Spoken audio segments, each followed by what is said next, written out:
Cameroon, Bandung, Africa, Bandung, to the world, Bandung. Salut les amis et bienvenue sur votre plateforme. Et ici, c'est votre humble serviteur, le très nécessaire sénateur. Dans quelques jours, il y aura des annonces que nous allons faire sur cette plateforme concernant d'autres projets que nous avons lancés à Douala et ailleurs, dont nous allons vous parler de ça. En fait, les amis, comme le titre l'indique, vous pensez comme moi. Vous savez que c'est une vérité catholique pour emprunter l'expression de ceux-là, parce qu'ils aiment dire que la vérité est catholique, donc comprenez. On utilise l'expression pour pouvoir les donner cette information aussi, ou répercuter cette information qui vient de Dimitri Medvedev. Medvedev, c'est qui? C'est l'ancien président russe qui a commis une erreur gravissime en laissant passer cette vote aux Nations Unies pour pouvoir bombarder la Libye et éliminer Muammar Kadhafi, capturer, torturer quelqu'un qui a donné autant d'argent versé d'argent dans les caisses des hypocrites comme Nicolas Sarkozy.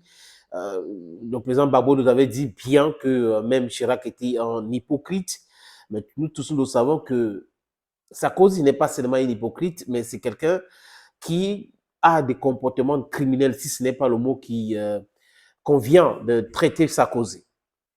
Si vous regardez les dirigeants occidentaux, du moins depuis l'événement de la guerre en Ukraine, vous allez vous dire des choses. Pourquoi est-ce qu'ils n'ont pas de couilles? Pourquoi est-ce que they are not man enough to take their own decisions? On a le droit de poser cette question. C'est une question qui a sa place. Ce sont des questions fondamentales. On regarde Olaf Scholz. Il est pire que autre chose. Ça veut dire que Angela Merkel était là. Je ne vais pas comparer les gens pour créer un problème. Angela Merkel était premier ministre ou chancelier allemande. On a vu qu'elle était très outillée, très maligne pour pouvoir gérer les différentes crises et laisser l'économie allemande toujours au top. Olaf Scholz vient. On se rend compte tout de suite que Olaf Scholz est manipulé depuis Washington, est contrôlé depuis Washington. Tout ce que Washington dit, lui, s'aligne. On part en France pour retrouver quelqu'un qui a un mémoire de cheval, il s'appelle Emmanuel Macron, celui-là qui prétend être un démocrate, mais vous voyez vous-même les amis, ce qui s'est passé avec les Gilets jaunes, ce qui s'est passé dernièrement lors de l'élection législative en France, vous comprenez qu'il est très loin d'être un démocrate. C'est quelqu'un qui est capistocrate dans les actions, dans sa tête et dans la façon de faire, simplement.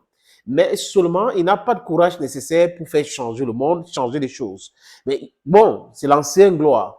À pas dire, comme on dit chez nous, les anciens yéyés, c'est que oui, mon pays était fort, nous étions forts, donc on doit continuer comme ça, il faut que vous nous respectez parce que nous étions forts. Ce qui était fort, c'est les élites d'antan qui ont su manipuler la conscience et le peuple du Sud global. Mais est-ce qu'aujourd'hui, vous pouvez faire la même chose? Parce que le Sud global est bien outillé, bien informé, est bien éduqué. Donc, ça rend l'équation tellement difficile pour ceux-là. Le mec qui part en Chine, il dit que les États-Unis ne devraient pas les embarquer dans leur conflit contre la Chine et Taïwan.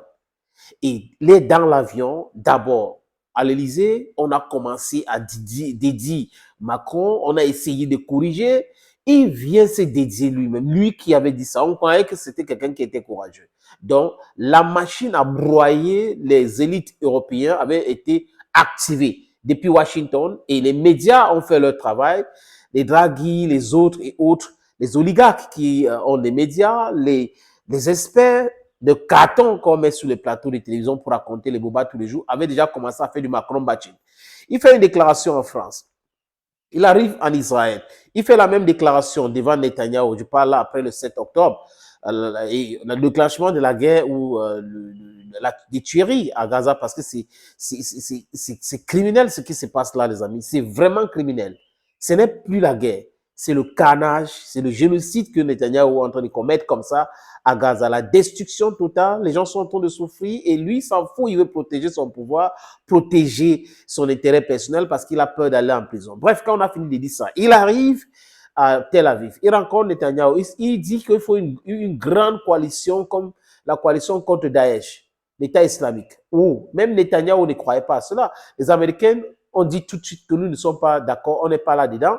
Les autres ont dit qu'on n'est pas dedans. Il part en Cisjordanie, il rencontre le président de l'autorité palestinienne, Mahmoud Abbas, et dit autre chose. Après, on commence à corriger ce qu'il avait dit en France, ce qu'il avait dit en Israël. Vous voyez que Macron, ce n'est pas quelqu'un qui a la personnalité. Il n'a pas de personnalité. Olaf Scholz n'a pas de personnalité. Macron n'a pas de personnalité. Boris Johnson, c'est un mytho patenté. Lui, il n'a pas de personnalité. C'est-à-dire qu'il s'est fait manipuler par Joe Biden, alors que l'Empire britannique, c'est cet empire-là qui a colonisé pratiquement tous les pays du monde entier. Les Amériques ont été colonisées par les États-Unis d'Amérique, colonisés par qui? Par les Britanniques. Donc, on voit quelqu'un qui est devenu l'enfant de son enfant. Bref, c'est comme ça. On grandit, après, on devient petit. Peut-être c'est ça. Lui, il a été dans tous les mensonges possibles. Il est allé à Kiev, il a raconté des boubas et Zelensky a cru à ces mensonges-là. Après, lui, il interdit les gens de sortir ou de faire des fêtes pendant Covid. Lui, il organise. Et là, c'était l'impeachment. Bon, c'est pas le mot. Au Royaume-Uni, on utilise d'autres mots. Aux États-Unis, on parle d'impeachment. C'est comme ça qu'on enlève comme Premier ministre à 10 Downing Street. Sunak arrive, d'origine indienne, mais c'est encore pire.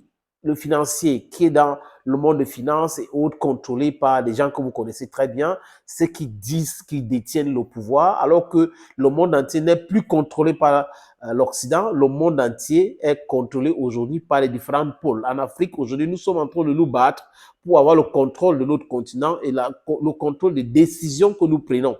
C'est de ça qu'il est question aujourd'hui. Il continue à soutenir l'Ukraine avec l'hypocrisie légendaire. Et lui-même, il a été évincé. Élection, Kester arrive, il dit la même chose. Dieu sait combien de temps il va mettre à la tête du gouvernement britannique. Il était au COP 39 ou quoi que ce soit, 29, COP 29 à Azerbaïdjan, à Bakou. Il était le seul chef d'État qui était présent. Donc, si vous prenez des exemples comme ça, les amis, vous avez rendu compte que les présidents ou les chefs d'État ou les politiciens, les élites en Occident n'ont pas de couilles. En France, on peut trouver quelqu'un comme Jean-Luc Mélenchon. On peut trouver quelqu'un comme Viktor Orban.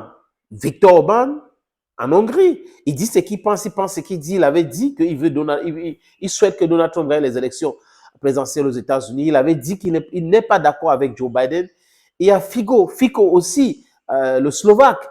Ce sont les gens qui ont de la personnalité. Madame Meloni, exactement. Mais les autres, ce sont des corrompus patentés qui passent l'état à piller le monde entier et qui font le sissi à tout le monde. Ce sissi, c'est quoi? C'est menacer les gens pour avoir quelque chose. Voilà.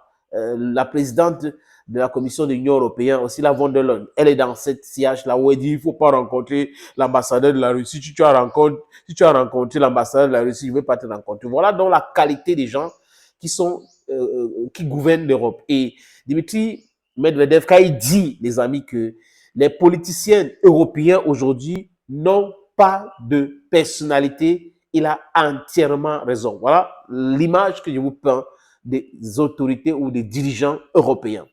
Thank you, friends, and bye-bye.